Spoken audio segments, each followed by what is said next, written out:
Gott kvöld. Það ákveðin söknuður eftir kalda stríðinu, tíma þar sem allt var klárt, svart og hvítt, segir Steingrímur Eyfjörð sem opnaði á dögunum sýninguna Pareidolia í Hverfisgallerí. Þar tekst hann á við arfleifð kalda stríðsins, tíma þar sem Íslendingum var þeytt inn í nútímann og hafa allar götur síðan verið hálfgerðir gestir í eigin landi að mati listamannsins.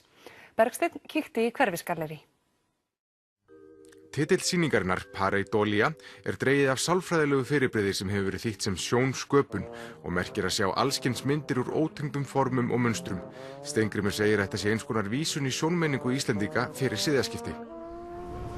Því að fyrir siðaskiptin þá erum við með list fyrir hérna ólæsu og við erum með ákveðna myndir sem að fólk þekkti og skildi og gat lesið. Og svo táknmyndir. En síðan var þessi myndbrjótur, þar sem líkneski voru eyðilögð og bannað að vera með myndir á sumum stöðum. Og þá, á einhvern hátt þá kannski þróaðist þetta út í það að fólk fór að sjá svona andlit úr.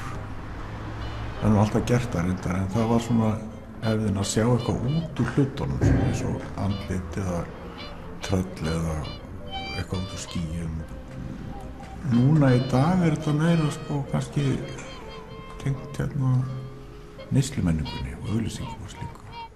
Á sýningunni sækir Steingrímur innblástur í kaldastríðsárun á Íslandi þegar neyslumenningin hélt innreið sína af fullum krafti.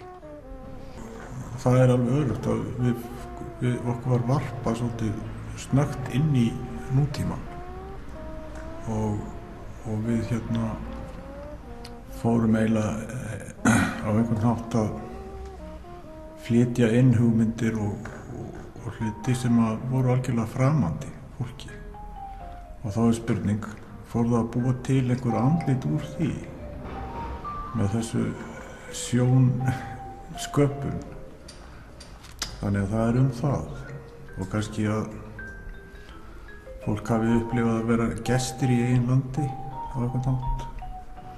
Allur iðnaður, hann lagðist niður hvenær svona upp úr 70 eitthvað og þannig fer ekki mikið fyrir því í dag, þannig að við lifum í algjörlega innfluttum heimi, ekki bara hlutirnir heldur líka það sem við tölum og segjum.